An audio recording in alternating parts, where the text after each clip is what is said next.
Heureusement, il a fini tout à fait de suppurer. Il s'est tenu debout, il est descendu avec nous et sa gueule de vache. On faisait en plus tout le ménage, Stéphane et moi, pour aider. On s'est raccommodé tous les vêtements et recousu les boutons. Il y avait encore bien le temps pour lire. Seulement, ça m'étourdissait beaucoup de lire tant de livres. J'ai ouvert maladie de l'oreille, du coup j'ai dû m'interrompre, j'avais encore plus de vertige. Ça n'allait plus du tout à cause des symptômes si bien décrits, avec des détails admirables. C'est vrai que je les avais presque tous, moi, les symptômes. C'était raconté dans le livre qu'à force de bourdonner, il y a des sujets qui en deviennent tout à fait fous. On finit par les enfermer. Voilà encore une perspective à laquelle j'avais pas assez songé. Je me suis remis dans les maladies du cœur où j'avais moins à craindre. Stéphane, lui, soulignait en bleu, dans les journaux, des dizaines par jour. Il passait toutes les nouvelles politiques à Jugendbits, qui avait du mal à les découvrir tout seul. Il en sautait souvent à cause de ses yeux.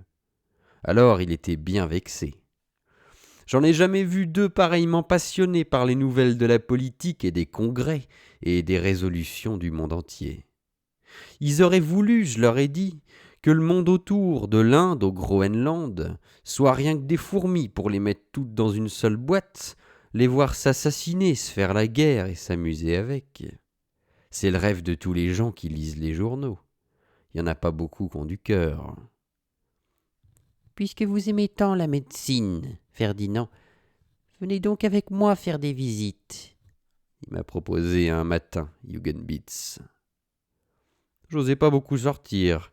Je me méfiais que la Citron Street, elle était peut-être plus saine et repérée de partout par les bourgs depuis notre petite bagarre devant la Sainte-Catherine.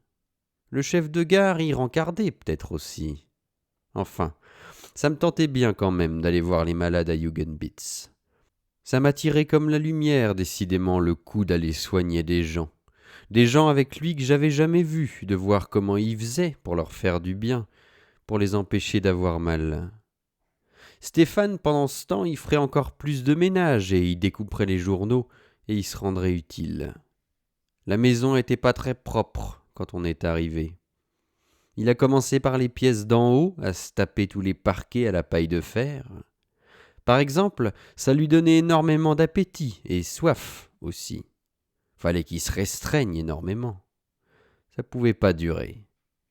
Quand on était seul le soir et qu'on nous écoutait pas, « Ferdinand, j'ai vu aujourd'hui derrière la cuisine un bourg qui passait et repassait dans la petite allée.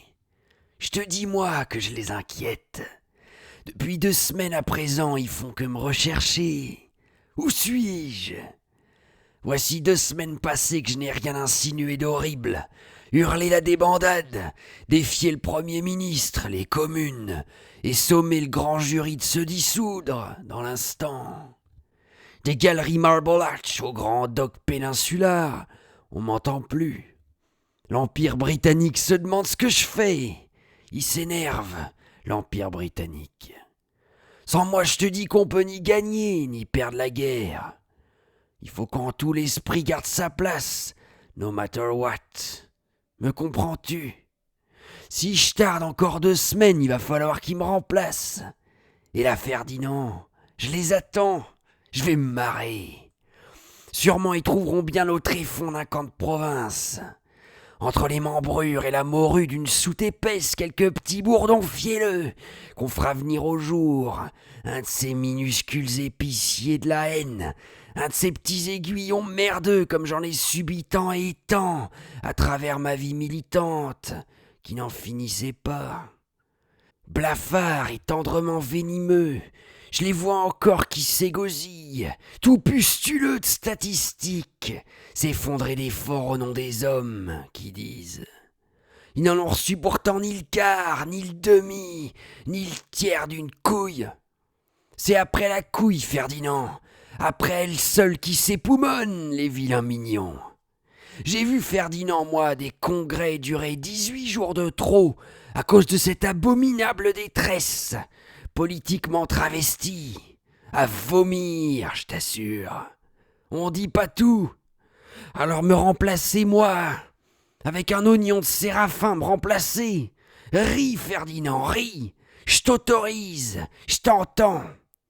Qu'ils essayent donc sur ma caisse au Trafalgar, à la Serpentine, où ils voudront, je m'en fous. Qu'ils se fassent entendre, qu'ils se mettent à 2 ou 3, une douzaine, qu'ils se fassent poser des ventouses, qu'ils se misent en chœur, tiens, pour amuser leur monde. Personne jamais pourtant ne reviendra.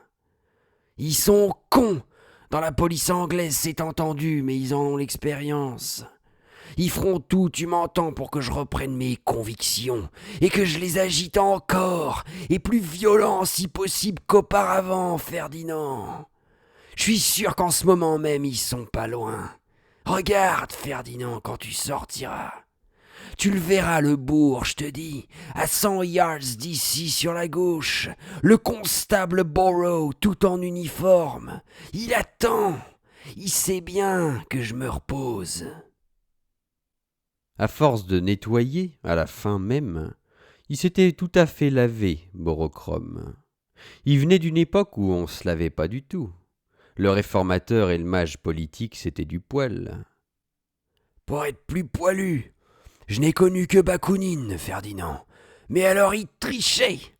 Je l'ai vu se repeigner, moi, au congrès de Milan, c'était pas croyable. Il avait un truc pour tellement bien se diviser la barbe qu'il avait l'air d'en avoir 2. À la table des Jugendbits, tout de même, au bout de 10 semaines, on avait échangé bien des confidences. On l'avait à la sympathie. Madame Jugendbits, c'était la charité même, et elle mangeait pas beaucoup. Ça se voyait à ses joues.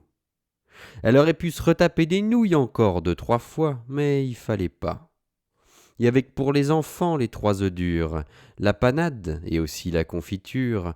2 fois par semaine on retournait les assiettes. Moi, j'étais un peu gourmand de confiture, faut bien l'avouer. J'aimais mieux pas regarder. J'étais jeune encore aussi. J'avais juste 20 ans, 15 ans de plus que la petite Sarah. J'avais déjà beaucoup vécu, en somme. J'aurais été encore plus jeune si j'avais pas eu mon oreille et ma tête qui me torturaient tant. Ça n'empêche pas la délicatesse et je me disais qu'on aurait pu s'en aller. Le fumier bijou y descendait à table, à présent. De lui avoir, moi aussi, lavé ses pansements et retapé 10 fois par jour son oreiller, ça m'empêchait de le haïr autant qu'auparavant, et ça me gênait aussi. Il avait du mal encore à se faire passer même de la panade à travers la gargoulette. Ça lui suintait partout.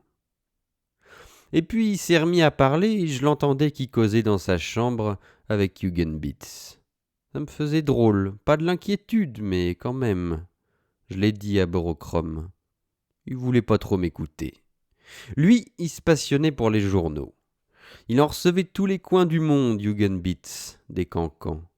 Des Russes, des Parisiens, des Valaques, des Anglais, des Suisses. Borochrome y découpait toutes les choses des congrès. Il s'en mettait plein le par-dessus pour remporter, rien que de la coupure. Jugendbits y s'en faisait briller les lunettes tellement ça le captivait aussi. N'importe quoi, qu'un tramway se soit renversé à Lima, que le maréchal Orvidre il ait harangué les troupes, que le roi y reste aux plumes encore 8 jours, que Suzy l'ouverture elle soit soupçonnée d'être espionne. Entre les visites il pensait guère qu'à ça, au monde entier. De Stéphane à lui, il y avait même une jalousie que je sentais poindre. Il se désespérait d'en connaître des nouvelles et des bigorneaux d'agence plus que l'autre chacun. Ils étaient jaloux du monde. Stéphane, à la fin, il les fauchait, ces périodiques. Il lui prétendait que certains étaient jamais parvenus, de Trébizonde, des régions compliquées, à cause de la censure. Il les planquait et il les lisait alors, lui tout seul, et rien que pour lui, à la bougie, le soir dans le placard, où qu'on habitait tous les deux. Une grève de petits télégraphistes à Montevideo, il en parlait alors, tout d'un coup, à table. Jugendbits, il lui foutait un sale œil alors. Il se gourait, du coup. Il râlait en dedans.